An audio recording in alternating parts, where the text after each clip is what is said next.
Starstruck.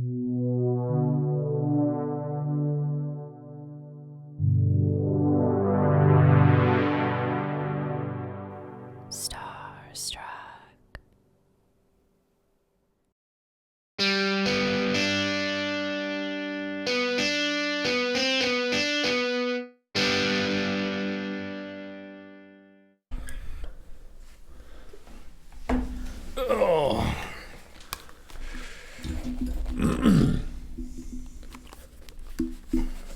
Can you hear me? Loud and clear. All right. How am I coming through? You're coming through just fine. All right. 1, 2, 3. All right. Well, welcome back to a new episode of Joyride. I am Jared Brandon Flandy, and I am Adam Mendenhall. And this is the podcast where we talk about all things transportation and adventure. I almost lost it there. I got it, though. We'll take it. We'll keep that one. We'll roll with it. We'll roll with that, yeah. All right, so, we typically sometimes do a story episode, but we are returning to a little old favorite of ours, which is a casual chat. And recently, a big thing has happened. I think not just in the car world, but the media world. In a lot of ways, it touched millions of people's lives, and that is the team of Clarkson, Hammond, and May have just released their last swan song. Yes, the last of the last swan songs. Their most recent platform, of course, was Grand Tour, and it sounds like the trio has signed off for good, at least as a group. So that's what our topic is today, not just entirely the Grand Tour or Clarkson, Hammond, and May, but me and Adam want to share our experiences talking about the various different car shows that we grew up on, we've watched over the years, and the other, I'd say automotive-related media that it certainly inspired me. Would you say inspired you in a lot of ways, too? Oh, absolutely. Yeah. So what are some of your earliest memories, Adams, of car shows that you would watch? Some of my earliest memories are, again, middle school, high school, watching, Car and Driver, Motor Trend, Motor Week, anything that was on. I think it was the Power Block channel at the time, and they'd have other shows where they do 4x4 modifications and things. But for my brother and I, because like yourself, we were extremely attracted towards exotic cars or high performance cars, muscle cars. It was Car and Driver and Motor Week, and that was just kind of a Saturday morning ritual. As we got older, it used to be the Saturday morning cartoons, and it became, hey, let's turn the Power Block on. We got to catch the latest episode of Car and Driver and Motor Week and see what's on there. So, like, what is this, like early 2000s, late 90s? What? Late 90s, early 2000s. Yep. Yep. What channel was? I don't really remember. I kind of remember Car and Driver. Do you remember what channel that was on? Yeah, so Car and Driver and both Motor Week at one point were available on just regular public access antenna, but then also as time went on, it was more exclusive, I think, to satellite services, and at the time we had DirecTV. All right. And so it was on one of those stations there through Direct or Dish, which later on. Which would, if you were a kid that had that, you had it made. Yeah, because we had periods where we didn't have it, and we had the 5 channels. And That's true. I'm glad my dad was a enthusiast of certain things, and so he justified the expense of the satellite dish. And I was so mad, and I understand why now. It was expensive, and so that's why my mom and dad didn't really. We didn't have a lot of satellite TV or cable growing up, but I'd just be like, God, this sucks so much. Just watching, the 4 channels or whatever it was. Oh, yeah. But the upside now is it made me very culturally literate because there was nothing else to watch but Bonanza and Gilligan's Island and whatnot. Well, yeah, and we're dating ourselves here, I'm sure, especially myself. But I mean, this is prior to YouTube, social media, all that stuff. So I mean, our outlets for things, aside from that was one of the few outlets as far as a visual or a show was to tune into your local station if you were lucky enough to have it. Yeah, and here's the funny thing: we kind of are dating ourselves here, but we're not going back to the 1970s. We're going back to the early 21st century here. Yeah, just 20 years ago and some change. Yeah, 20 years ago, if you wanted to watch TV, you had to watch it on a TV. Yes, we did not have these little mobile devices, computers that had everything, these little screens everyone has. That did not exist. Now, I do remember Motor Week, though, and I did like that show. And I was probably 9, 10, 11 when I really first started watching that. And that was on OPB, or Channel 10, PBS for the rest of the nation. But I think why my dad liked that I watched that because it was also kind of educational. Oh, sure. Yeah, they taught you maintenance and like this is they do the car reviews of course, but then they do that whatever it was a Gus's Garage. That's yeah. Gus's Garage. Gus's Garage. There were others. Again, this is more still on the satellite, but one of my favorites was Two Guy Garage back then, where they'd talk mechanics or maintenance tips for just the general person, which was fantastic. It was educational, like you said. And then let's see here. The thing that I remember doing about this exact same time, let's say early 2000s, my brother, who's older than me, is weirdly enough, even though we didn't have a lot of money growing up, my mom has been into computers since the early days, since the 80s, and so she made sure that we were all very computer literate growing up, even back then. So we always had a computer, if not 2 or 3, even in the house at any point. So what my brother would do, and I would, of course, tag along doing this. So this is back in the days where it was considered far less questionable than it is now, of course. But we would use like LimeWire or Kazaa was another one, Kazaa. Yep. And this is on dial-up to date ourselves again. But he would download these automotive clips. That's the thing; they were clips. They're not whole shows because back then that it was about as big as you could get anything was 5-10 minutes, because if it was an hour it'd take you forever a week. So we just wait all night. We'd get these things downloaded on dial-up, and then when we went to sleep next morning they were there. And I can't really speak for my brother so much, but this is where I really first started getting into cars, because we didn't really have I didn't really turn a lot of wrenches growing up. We didn't really have a space for that. So my really introduction to cars was through basically car shows and media. And a lot of it was these clips. And some of it I don't even remember. It was really obscure stuff, like kind of oddball races, maybe a little Formula One, some rally. There was one clip I remembered was, I don't know if you are familiar with this one. It was called Getaway in Stockholm. Oh, yes. Yeah. Well, similar story. My brother painstakingly would download those when they became available, or we would try purchasing a bootleg copy, whether it was from a store that sold them or online through the earlier days of eBay. Oh, yeah. Yeah, those were some of the most sought-after videos. Well, the thing is that at that time, a lot of the car media that was coming out of the U.S. was very much very American-based. It was Corvettes, hot rods. Yeah, not knocking people who are into that. But me and my brother, we some interest, not a lot. But so if you wanted anything really exotic or interesting, it usually came from Europe is where it was coming from. And you couldn't just go and stream it now. You couldn't even go buy the stuff on DVD. You had to either download it or bootleg it, like you're saying. Well, it was. And the other one that comes to mind is the Gumball Rally back then. And those came from Europe. They come even over to the U.S. and run around. And those were sought after videos. Yeah. But there was one particular clip. It was a car review that stands out in my mind the most. And it was with a gentleman named Tiff Niddell. And he was road testing a BMW M5. I believe this was done possibly 99, 2000, somewhere in there. And it was on, at the time, a very unknown car show from the UK called Top Gear.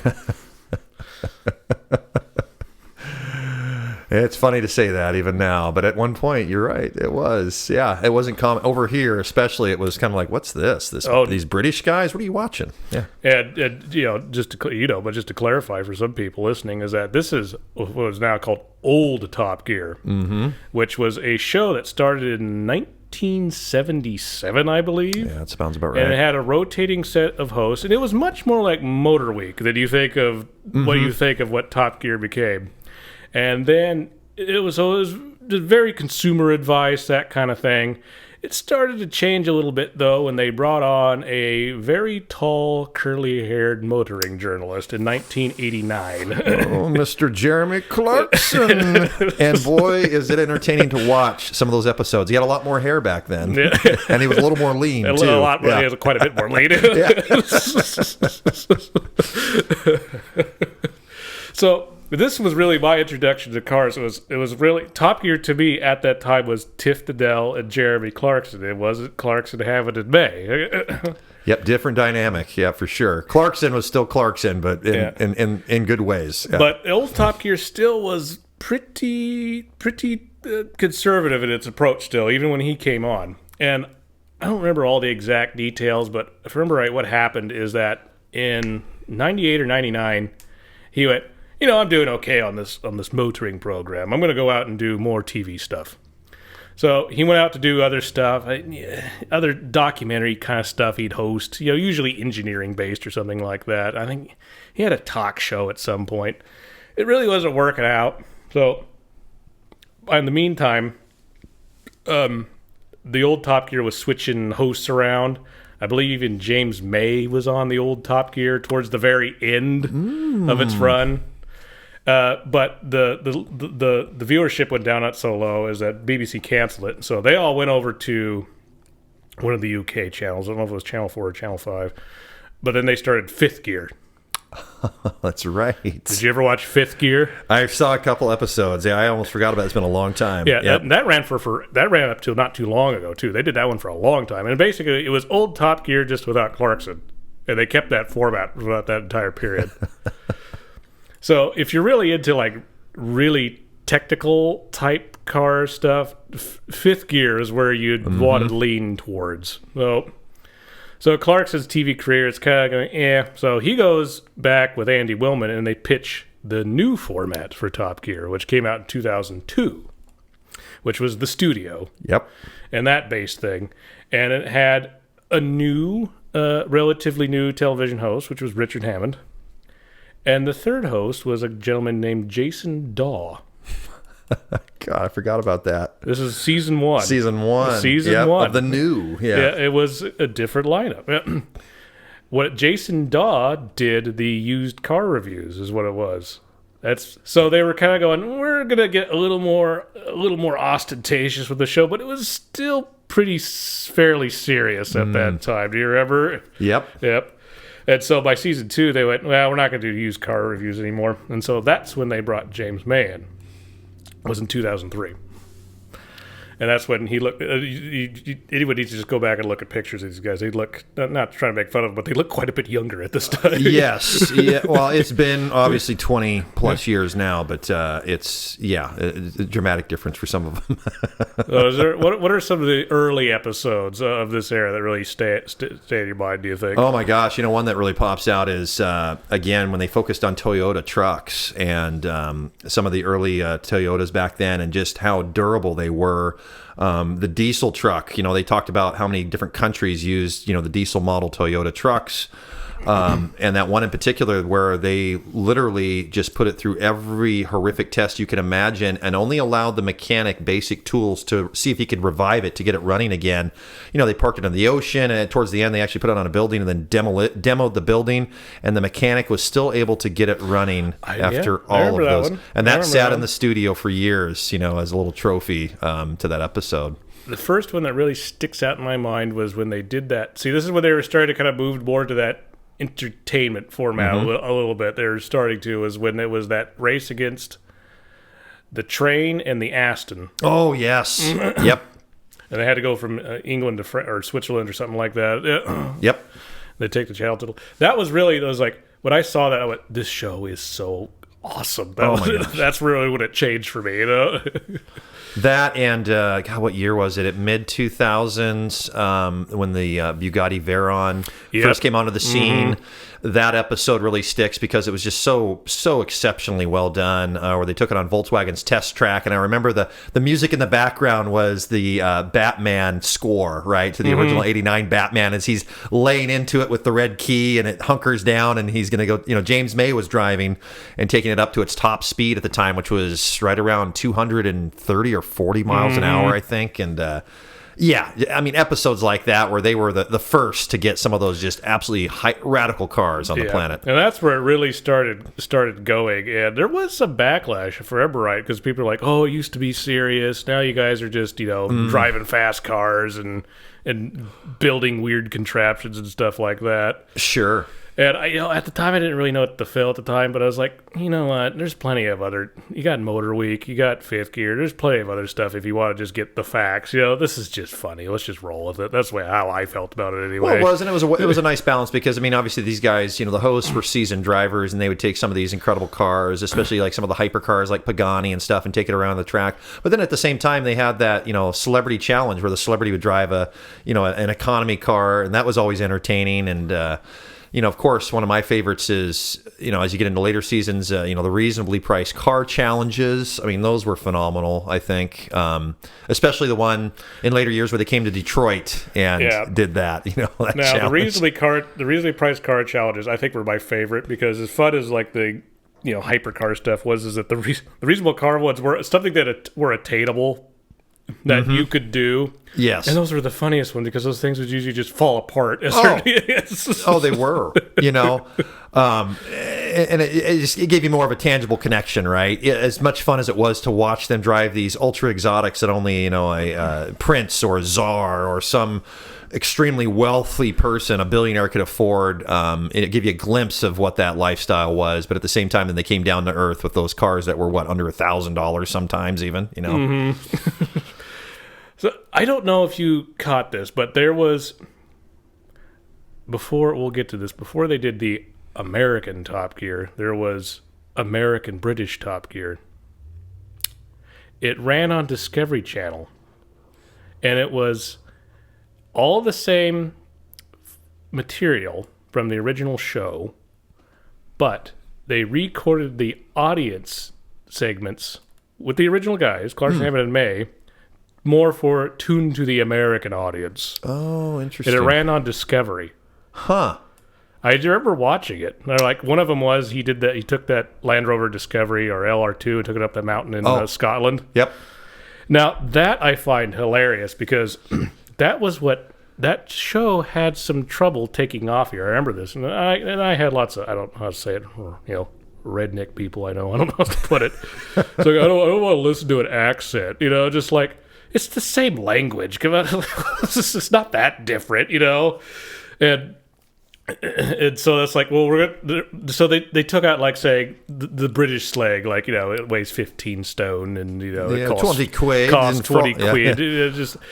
Just 20 years ago, we were fairly xenophobic to even Britishness is the ironic thing I'm getting. That's true. It was much more commonplace. And now half everything on Netflix is British. Half everything you consume media-wise is British. We've moved a long ways away from that. But after Discovery Channel quit doing that, so me and Dylan started acquiring the full-length episodes of that 2002 to 2015 era, bootlegging them, of course, all online. Because they just didn't show it here. No, they didn't. It's not like we didn't want to buy it legitimately. It just wasn't here. It wasn't available. It's funny you mentioned that. I still have some bootlegs that my brother did the exact same thing with till this day. Certain seasons of Top Gear, certain episodes that are on burned discs. Now, what was funny is by, 2010, 2011, it starts picking up popularity. I mean, it already was picking up popularity in the rest of the world, but it's picking up big-time popularity in the U.S. It's hard to imagine a time now where someone hasn't seen those guys in something now. Absolutely, yeah. Yep. Even with if they had never seen Top Gear, they've seen Grand Tour now at this point, or an episode of Grand Tour, just with the exposure and the platform that they had. But it's weird, because it literally, when Top Gear was running, it was one of the most watched shows in the world, period. It was probably the most watched factual show.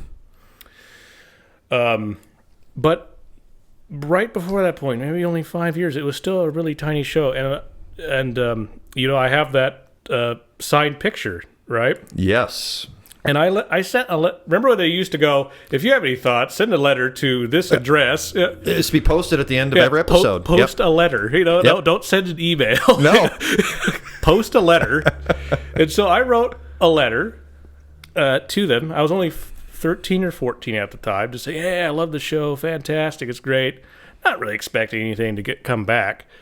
But they were small enough. I sent it all the way off to England, and I got one back from the Royal Mail, maybe like 2 months later. And they was like, yeah, thank you for watching. It was somebody, it wasn't like a a regular response. It was something that was actually typed up, specifically for me. And they also sent a signed picture that was from all of them. So Clark's Hammerman and the stick on top of it too. God, that's amazing, especially from that era. Mm-hmm. Which people would see that. Of course, my mom framed it for me because she was very supportive in that way. The fact that me and Dylan love this weird British show no one had ever heard and the of. fact you got a response like that, yeah. I mean, that was So it still hangs on. It still hangs onto the wall today. When people used to see that, to go, I'd have to explain what it is. Now they look at it and they go, "How did you get that?" Yeah, they don't do those anymore. No. Yeah. So, and then let's see here. Then as we get to the later era, that's, like I said, it's super popular. But then, of course, I remember this. It was hard to believe this is almost 10 years ago. It was 2015, wasn't it? When Mr. Clarkson got in his little physical tiff with a producer. Was that what it was? Oh, my God, it has been that long already. Yes, at the BBC. Yep. And apparently, I don't know what was really going on there, but he got other warnings or something like that. But they let him go after that. And I remember that day, I was like, well, it's over, But then they replaced hosts with them, too. And that's not the first time they did that. Remember they did the American Top Gear on History Channel? Yes, and no offense to our viewers who may be fans of that show, I was not, and to each their own, but it was a far cry from the British show and their host, to say the least. And that wasn't the only one. The BBC was like, it's the format that's what's popular. It's the format. And so they did like a Russian one. There was a lot of different. I think there was even maybe a Korean one, I think maybe. None of them lasted very long. It's because, the format is part of it. That's a big part of it. But really why we like this is watching these three dudes is what it was. The chemistry between those three was just magic, the only way to say it, and unprecedented. I mean, no matter what the setting was or where they went with their backgrounds and their opinions, it provided everything you were looking for in a show when it came to actual just in-depth technical knowledge on the cars, but humor. I mean, the humor was just...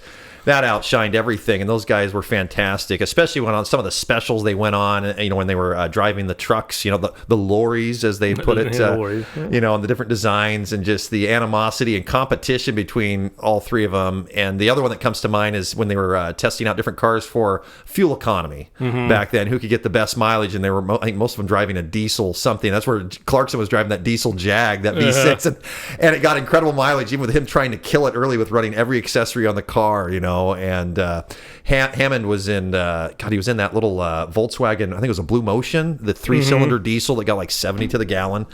But there were just any of the specials like that. It was just the chemistry between them was unprecedented.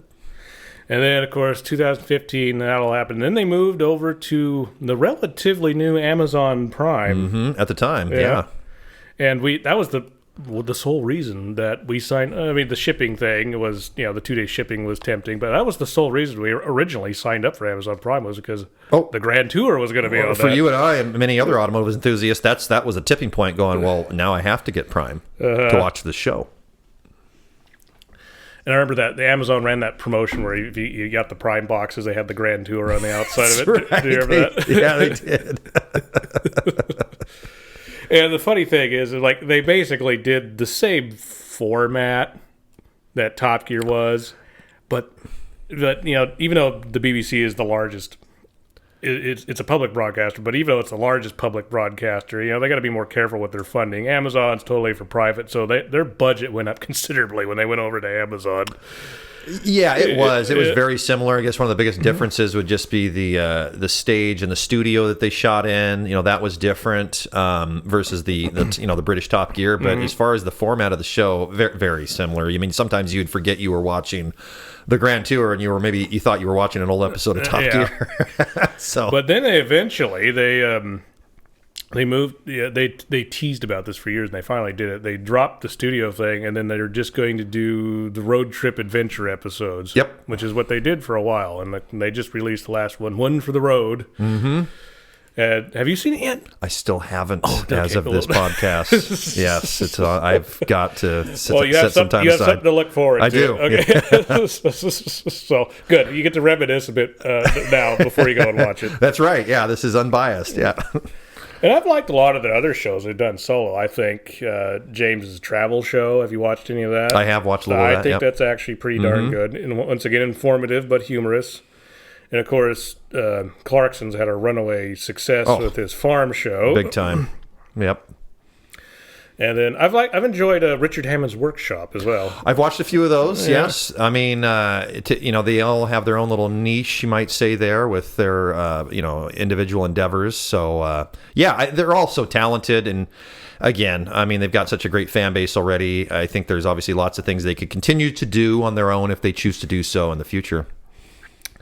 So, aside from the trio, what is some other more modern stuff you've been watching or partaking in? The trio's always been a staple point for me when it comes to automotive shows. Some of the other YouTube channels that are out there, I think, is where a lot of people lean today. You look at Cletus McFarland. Now, this is a far cry from Top Gear, but he's one of the more popular ones that I'll watch from time to time with his Freedom Factory and just the variety of things that he does when it comes to everything. I mean, he's in the race cars now. He's actually in the planes, boats. Oh, so it's like our show. It is. Now, he started off small with a modified C5 Corvette called Ruby that he stripped down to the frame and started doing modifications on, twin turbocharging. And he started off relatively small, and now he's one of the biggest automotive YouTube channels out there. Vice Grip Garage is another one. I think he's much more grounded, where he's like the Reasonably Priced Car Challenge. He made his fame and success off of episodes where he would go basically pick up an old boneyard car or a car that was for sale that hadn't run for years, or an abandoned car on a property, and see what it would take to get it running. So you get a lot of good down-to-earth, grounded technical tips from a guy like that, and then the entertainment of the vehicle and the journey. Because some of these vehicles, it's like, hey, the challenge is to get this thing running. It hasn't run in 15 or maybe 20 years, and then drive it 500 miles. Will he make it? Sometimes he does, sometimes he doesn't. But it's something everyone can relate to, because he'll actually, part of the episode, he'll be going to the auto parts store, getting the parts required, and fixing it on the show. So stuff like that is where I've leaned more in recent history. Like a lot of people, it's just accessible. It's there on YouTube. Yeah, the stuff I lean towards, which I used to not to. That's the funny thing, is I always liked stuff that was about the new cars. That was always what I was really into. But anymore, I'm leaning towards anything that's about classic cars. Like I really like Wheeler Dealers. Oh yeah, that's a good one. And part of the reason is, and I don't mean to be kind of the Debbie Downer here, is car culture's changed in very recent years, and I think part of it is cars have become a bit political at times. Especially like, should we electrify? Should we not electrify? Well put. Yes, they have exactly become that, unfortunately. And as far as the enthusiasts goes, it's caused a divide where some people, it doesn't bug them than others. It is. It's a serious subject, feeling like, you should be gravitating more towards this alternative, technology and not so much this old stuff. And it's like, hey, you can't forget the history here, people. And I'm not against getting off the dinosaur oil. I'd like to really, publicly state that. But all this kind of division within car culture is kind of taking the fun out of it a little bit. It has. It's refreshing when you do meet somebody at a car show. Maybe they have a Tesla there, and they're enthusiastic about old and new. I love seeing new technology. And I think I've mentioned this on previous podcasts. A friend of mine bought a Model 3 here a few years ago, and we've had a blast with it. I test drove cars with him before driving that, other Teslas, and so I definitely embrace it. But it's not, it's not all or nothing for me on one side or the other. So. Because you put a old car driver, and it was simple those days in Motor Week. It was like everything was just like, here's a big engine, and you put it in something, and that was just the formula, and no one questioned it. Whether it's right or wrong. That just was the way it was, and it was simple. So that was the upside of that, at the very least. But in terms of this show, a lot of these shows pretty much inspired the show we're talking to and people are listening to now. Oh, absolutely. Yep, absolutely. And Yeah, and Top Gear, I mean, again, I think really for people like, myself and you, it made you think outside the box of just, hey, it's not just covering this car and all the features like, Motor Week would or Top Gear, where you go over the general specifications. They would take cars into, adverse weather conditions, different terrain, different countries, and it really make you think of like, wow, this is how something could perform, not just on a controlled circuit or environment or a track, but this is everyday life for a car, especially new or old. Mm-hmm. Now, on that note, we've publicly announced, I don't think we've said it here, but me and Adam actually did host our first quote-unquote car show here recently. That's true. We got an opportunity with MCM TV out of McMinnville to host the TV special of the Cruising McMinnville event this year. So we were out there commenting on all the cars, and I'll double check. I'm not sure if they put it online. If it is, I'll put it in the description box and definitely check that out. So we're broadening our presenting skills, I'd like to think. Yes, we are. But in terms of this show is, I always wanted to do a podcast. Coming back, as of course, coming from a film background, I just wanted to try something different. And I was trying to find a topic, and I went, well, of course, this is a natural topic for me to choose, but there, like I said, there's so much automotive material, especially with, we didn't want to repeat Top Gear, obviously. And so it's just like, what can we do that's not, like Donut Media, it does, some stuff too that's, if we just stuck to cars, it'd be awfully similar to what they did. So that's when we came up with the idea, why don't we just cover anything that moves or transportation in general? And there's a lot more to the story behind that offers, versus just general car stats and so forth. So, there's so much more, and that's where I feel we kind of separate ourselves from many other platforms, is just the broad range and the backstory that we're able to cover in relation to transportation. And I really like traveling, as you know, I grew up basically traveling around the world with my family, so I'm used to having to take all sorts of different modes of transport. Gives you a different view. It gives me a different view of things, and that's where I learned to appreciate, like good trains versus bad trains, and that sort of thing. Train? What's a train? Oh, wait, we're here in America. Yeah. So I think it's what got me into cars was basically car media, and now we're essentially doing that now. So I think things have come full circle, at least for for both of us. Absolutely, yeah. But again, Top Gear was a big influential factor for both myself and you, and we'll never forget it. I think, like a lot of people, I'll constantly look back and watch those episodes, with joy and enjoyment for years to come. All right, that's a perfect way to end that. I think we're really at our time. So, everyone, thank you so much for listening. And just a reminder, as usual, we're on Patreon. We appreciate any support you have. We have some extra goodies on there for the subscribers as well. And definitely check out all the other social media stuff and related media we have in the description box below. And with that said, we are going to continue to make more of these, and we'll catch you next time. We'll see you next time. All right, signing out.